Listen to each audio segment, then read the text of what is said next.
mvua zinaponyesha sehemu nyingi, au labda imenyesha Kisarawe au imenyesha hapa, kwa sababu tuko kwenye mteremko, maji yote yanakuja kwetu kwenye kata yetu ya Segerea na wananchi wanapata mafuriko. Lakini pia katika bonde letu la mto Msimbazi watu pia wamekuwa wakipata mafuriko. Lakini kwa sasa tunawatangazia wananchi kwamba tayari mkandarasi ameshaanza kujenga kingo za bonde la mto Msimbazi, upande wa kulia na upande wa kushoto, kuhakikisha kwamba mafuriko ambayo tuliokuwa tunayapata au maji ambayo yalikuwa yanatoka sehemu mbalimbali hayawezi kutufikia tena wakazi wa kata ya Segerea.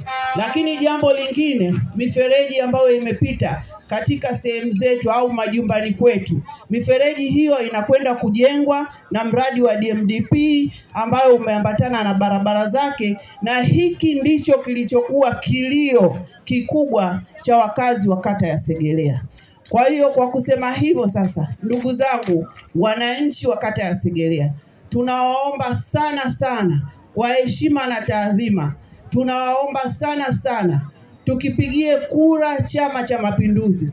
Sio tukipigie kura kwa sababu gani? Tukipigie kura kwa mambo ambayo yamefanyika katika jimbo letu la Segerea ambayo yanaonekana kwa macho. CCM oyee!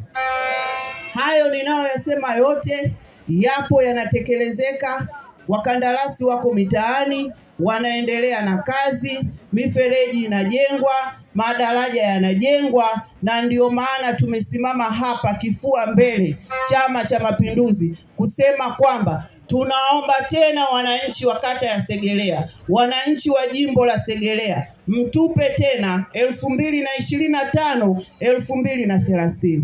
Lakini kwa nini mtupe?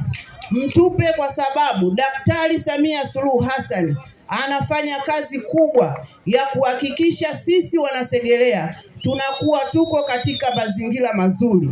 Mazingira mazuri kwa maana ya miundombinu ya elimu. Watoto wetu watasoma bila kuwa na msongamano au mlundikano, lakini barabara zetu tutapita bila kuwa na vikwazo au kulala unasubiri kwamba maji yataniingilia lini. Kwa hiyo niwaombe sana sana ndugu zangu. Lakini jambo lingine ni kuhusiana na mikopo ya wananchi.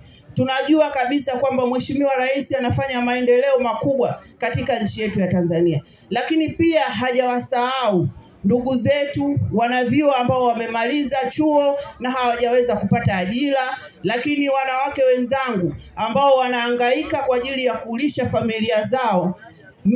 10% ambayo inatolewa ni kweli ilikuwa imesimamishwa kwa sababu ya kutokufuata taratibu, lakini kwa sasa 10% inatoka. Nitumie mkutano huu kuwahamasisha vijana ambao wanatafuta kujianzishia biashara zao, lakini kina mama ambao wanataka kujianzishia ajira zao au biashara zao, pamoja na walemavu 2% waweze kufanya semina au kukutana na bibi maendeleo wa kata, ili wajue sasa ni taratibu gani ambazo zinaweza kuwafanya wenyewe wakapata huo mkopo. Ni mkopo ambao hauna riba.